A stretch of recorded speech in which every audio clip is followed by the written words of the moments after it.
열린교회 성도 여러분 안녕하세요. 이 시간에 우리 함께 나눌 동영상 강의는 쉬운 기독교 기본 교리라는 시간입니다. 아주 짧은 동영상을 통해서 우리가 꼭 알아야 되는 기본적인 교리를 함께 정리해보는 그러한 귀한 시간입니다. 지난 시간 여러분들 혹시 기억하시나요? 하나님에 대해서 우리가 함께 가장 꼭 알아야 될 몇 가지 사실들을 정리했습니다. 하나님의 속성에 대해서 이야기를 좀 했는데요. 하나님은 우리가 절대로 따라할 수 없는 그러한 절대적인 속성을 갖고 계시고, 또 우리가 따라갈 수 있는, 또 우리에게 나눠주신 보편적인 속성을 갖고 계시다고 말씀을 드렸습니다. 그래서 하나님의 사랑, 하나님의 공의, 또 우리가 꼭 함께 하나님을 닮아갈 수 있는 부분이 있다고 제가 말씀을 드렸습니다. 전지전능한 거, 무소부지한 거, 이건 우리가 절대로 따라할 수 없는 그런 영역이고요. 또 하나님에 대해서 말씀을 드릴 때 하나님은 인격적이다라는 것을 제가 강조를 했습니다. 인격적이라는 것은 하나님과 교제가 가능하다라는 거예요. 하나님을 우상 만들지 마세요. 그 멀리 산에 있는 돌부처처럼 만들어 놓고 우리가 필요할 때만 찾아가는 그런 하나님이 아니라, 하나님은 우리와 늘 함께 하시며 우리의 마음을 헤아리시고 우리의 기도를 들어주시는 인격적인 분임을 여러분들 꼭 아셔야만 합니다. 그리고 하나님에 대해서 말씀을 드릴 때 삼위일체 하나님을 제가 말씀을 드렸습니다. 삼위일체 하나님에 대해서 말씀을 드릴 때 여러분들 기억나시나요? 삼위일체의 이 신비한 하나님의 속성을 우리의 생각과 말로 설명을 하다 보면 논리적으로 설명을 막 하려고 이렇게 이야기를 하다 보면 나도 모르는 사이에 이단적인 요소로 이야기를 할 수가 있습니다. 저도 어릴 때 우리 주일학교 선생님이 30논적인 설명, 또 양태론적인 설명을 저한테 해주셨어요. 저도 이해가 안 가서 그것을 그냥 그런 식으로 이해를 하려고 노력을 많이 했는데, 그런데 그게 아니었음을 이제 깨닫게 되는 순간이 왔습니다. 여러분들에게도 제가 속 시원하게 이게 이런 것입니다 라고 말씀을 드리기가 어렵습니다. 하나님은 경험을 해야 되고요. 말씀을 통해서 하나님이 하신 그 말씀, 성경을 통해서 우리에게 하신 말씀을 우리가 믿을 때 그 사실이 받아들여지는 그런 신비로운 하나님의 속성이기 때문에 여러분들 기도하는 마음으로 하나님의 속성 삼위일체 하나님을 믿으시기를 주님의 이름으로 축복합니다. 오늘은 하나님의 두 번째 위라고 할 수 있죠. 삼위니까 성자 하나님, 예수님에 대해서 잠시 생각을 해보도록 하겠습니다. 예수님에 대해서 여러분들 어떻게 생각하시는지요? 여러분들이 예수님을 묵상하시고 또 예수님을 우리가 믿지 않습니까? 여기에서 가장 중요한 것, 이 사실을 흔들리면 안 되는 것, 한 가지만 오늘 말씀을 드리도록 하겠습니다. 예수님은 신성과 인성을 동시에 갖고 계신 분임을 여러분들 절대로 흔들려서는 안 됩니다. 왜냐하면 어떤 학자들, 교단은 예수님의 신성만 강조하시는 분들이 있습니다. 또 어떤 사람들은 예수님의 인성, 예수님 그래 역사적인 사실에 존재하셨던 분임을 내가 인정을 해. 그러나 하나님이라는 것은 내가 인정할 수가 없어. 예수님은 그냥 참 선지자였어. 제가 지난주에도 잠깐 언급을 했던 여호와의 증인, 이런 사람들은 예수님을 그냥 하나의 선지자, 우리 인간과 같은 사람인데 그렇게 이제 이야기를 많이 합니다. 몰몬교도 아마 그렇게 이야기를 하는 걸로 제가 알고 있고요. 그렇게 예수님의 신성과 인성 중에 한쪽만 부인을 하면 반드시 이단으로 가게 되어 있습니다. 예수님은 인성과 인격과 신성을 동시에 갖고 계시는 참 신이심과 동시에 참 인간임을 여러분들 꼭 아셔야만 합니다. 우리 성경을 통해서 먼저 예수님의 참 사람 되심을 공부해 보도록 하겠습니다. 성경에 보면 예수님이 국적과 출생지 우리가 각각 찾아볼 수가 있습니다. 마태복음 2장에 보시면 예수님의 국적은 어디입니까? 유대 나라, 유대에서 태어나셨고요. 베들레헴에서 인간의 몸, 마리아를 통해서 분명하게 태어나셨습니다. 그리고 예수님은 아기로 태어나셔서, 갓난아기로 태어나셔서 성장을 하셨다고 성경에 말씀합니다. 지혜와 키가 자라갔다. 누가복음 2장 52절에 하나님과 사람에게 사랑을 받았다. 이 말씀을 말씀하십니다. 그러니까 예수님은 우리 보통 인간들처럼 처음부터 무슨 IQ가 엄청나게 뛰어난 아이로 태어난 것이 아니라 지혜도 자라나게 되셨고 육체도 자라나는 그런 경험을 다 하셨습니다. 또한 성경을 여러분들이 읽어보시면 우리 인간이 갖는 모든 신체적인 연약함도 예수님 보여주셨고 또 이 감정의 변화도 다 보여주셨습니다.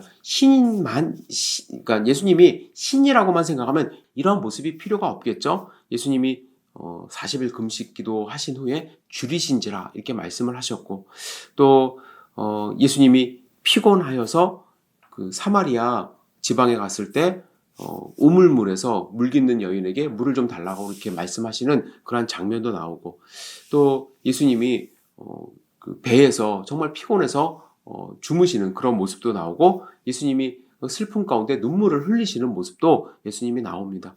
이런 모습을 우리에게 보여주시는 것은 예수님은 참 사람이심을 알려주십니다. 그리고 히브리서 4장 15절에 보시면 예수님은 우리와 모든 면에서 우리의 모든 것을 체휼하셨다. 그러니까 직접 경험하셨다, 아셨다, 느끼셨다 라고 말씀을 하십니다. 그래서 예수님은 우리 인간이 갖고 있는 모든 아픔, 슬픔, 또 고통 이런 것들을 다 예수님이 경험하신 그런 분임을 여러분들이 아셔야만 합니다. 단 예수님은 우리와 다른 점이 분명히 있죠. 인간적인 모습을 갖고 계셔도 죄가 없으신 분입니다. 죄를 경험하지 않으신 분입니다. 예수님이 우리가 갖고 있는 그런 욕구들은 갖고 있습니다. 욕구들 또 인간의 어떠한 나약함은 갖고 있지만 그것이 바로 죄를 갖고 있다라는 의미는 절대로 아닙니다. 여러분들이 이 점에서 잘 생각을 하셔야만 합니다. 우리가 갖고 있는 식욕, 또 성욕, 지식욕 이 자체가 죄는 아닙니다. 저는 이 자체는 하나님이 우리에게 주신 축복이라고 저는 생각을 합니다. 그것을 잘 컨트롤하고 사용을 할 수 있을 때 하나님이 우리에게 주신 축복을 누릴 수 있게 되는 것인데 이것을 너무 욕심껏 남의 것을 얻기 위하여 빼앗기 위하여 사용할 때 그 모습이 바로 이제 죄가 된다고 저는 생각을 합니다. 예수님은 죄는 없으신 분이시지만 똑같은 인간의 모습으로 태어나시고 자라셨다는 것을 여러분들이 아셔야만 합니다. 동시에 예수님은 하나님이십니다. 요한복음 10장 30절에 보시면 나와 아버지는 하나이시다. 예수님과 자신이 하나님이라는 뜻으로 예수님이 말씀을 하셨습니다. 어떻게 생각하면 이것은 예수님을 잘 이해하지 못하고 경험하지 못하신 분들이 봤을 땐 되게 독선적인 그런 말이라고 할 수 있습니다. 하지만 예수님은 지속적으로 요한복음이나 다른 성경 말씀을 통해서 그리스도이시고 하나님의 아들이시고 또 당신이 하나님이시라는 사실을 계속해서 이제 말씀을 하십니다. 여러분들이 이 본문에 대해서 성경 말씀을 좀 제가 이렇게 정리를 해드렸는데 이 본문 말씀을 꼭 이제 찾아보시기를 부탁을 드립니다. 제가 이 본문 말씀을 일일이 읽어드리면서 또 해설을 해드리면 좋은데 그거보다 더 중요한 게 있어서 바로 이제 결론적인 부분으로 넘어가도록 하겠습니다. 그러면 왜 예수님이 하나님이시면 하나님이시고 인간이시면 인간이셔야지 왜 우리가 이해할 수 없는 신성과 인성을 동시에 갖고 계신 존재로 이 땅 가운데 오셨는가를 여러분들이 아셔야 돼요. 친구들한테 어릴 때 예수님에 대해서 설명하다 보면 친구들이 당연히 못 믿습니다. 야, 어떻게 신이 인간이 되었어? 그건 말도 안 돼. 지어낸 얘기잖아. 그런데 저도 거기에 대해서 정확하게 이제 막 설득력 있게 이야기하지 못한 그런 시절이 있었죠. 근데 예수님을 정확하게 경험하고 또 하나님의 그 사랑을 경험해 봤을 때 예수님이 인간의 모습으로 태어난 이유가 있구나. 예수님이 신성과 인성을 동시에 가졌어야만 하는 그런 이유가 있구나. 그래서 동정녀 탄생을 하셨구나. 또 여러분들 가장 힘든 부분이 무엇입니까? 동정녀 탄생에 대해서 믿는다는 것이 얼마나 친구들 앞에서 웃음을 당하고 야 어떻게 그게 말이 되냐? 그러니까 말이 안 되니까 친구들은 못 믿는다고 저한테 이야기를 했는데 동정녀 탄생이 아니면 제가 예수님을 믿을 필요가 없죠. 그 이유에 대해서 잠깐 결론적인 부분으로 말씀을 드리고 싶습니다. 이것은 너무나도 중요한 기본적인 교리이기 때문에 이 부분을 여러분들이 꼭 아셔야 돼요. 왜 예수님이 신성과 인성을 동시에 가지셔야만 했는가? 다른 거 없습니다. 다른 거 없고요. 우리의 죄를 사하기 위한 제물이 되시기 위해서 예수님은 신성과 인성을 동시에 가지시고 태어날 수밖에 없었습니다. 왜냐하면 하나님은 누군가의 죄를 용서하시기 위해서는 그 죄인의 죄값을 치르는 제물이 필요했습니다. 그래서 구약에서는요, 죄 지은 사람이 자기가 직접 이제 제물을 고르는데 제물의 속성이 두 가지가 있어야 돼요. 피를 흘리고 죽어야 되는 속성과 흠이 없어야 되는 속성입니다. 그래서 집에서 양을, 흠 없는 1년 된 양을 직접 잡아갖고 와서 자기의 죄를 전가합니다. 안수를 해요. 안수를 한 후에 자기가 직접 죽입니다. 그 이야기는 하나님 앞에서 내가 죽었습니다. 제가 죽겠습니다. 저를 용서해 주십시오. 그러니까 자기 목에다가 이제 칼을 대고 죽는 건 하나님이 원하시는 것이 아니기 때문에 진짜로 내가 용서를 구하는 마음으로 이제 양에게 안수를 하고 내가 죽는다는, 내 죄를 내가 죽인다는 심정으로 그 양을 죽입니다. 그러면 하나님이 그 양의 희생을 보시고 이제 용서를 구하는 제사자를 용서를 해주시는 거죠.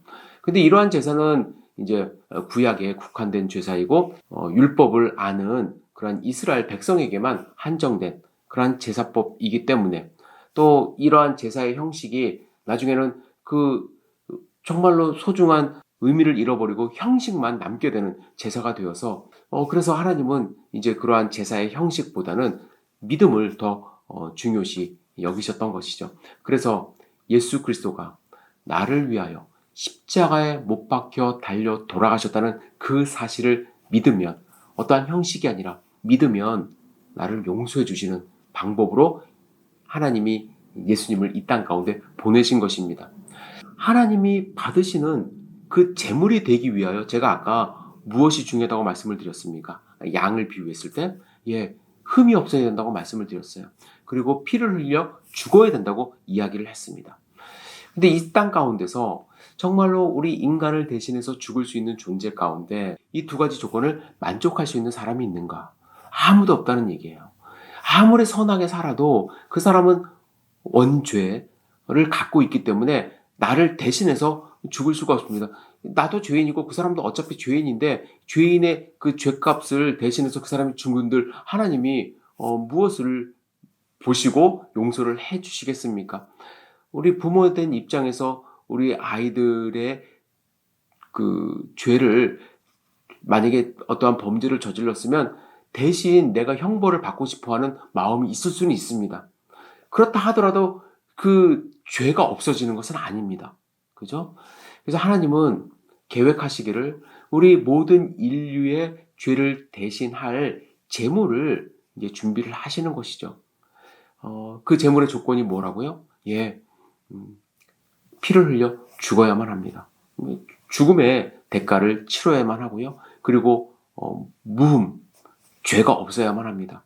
그래서 하나님은 죄 없으신 하나님이신 예수 그리스도를 인간의 모습으로 이 땅 가운데 보내신 것입니다. 인간의 모습으로 보내실 때 동정녀 마리아의 몸을 빌리신 것이고요. 그래서 요셉의 혈통으로 나지 아니하고 성령의 혈통으로 하나님의 힘으로 이 땅 가운데 태어나신 것입니다.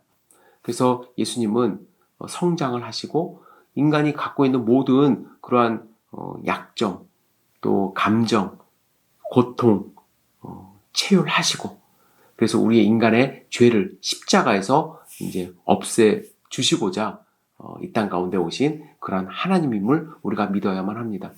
어떤 분들은 예수님이 침례받는 순간에 하나님이 되셨다.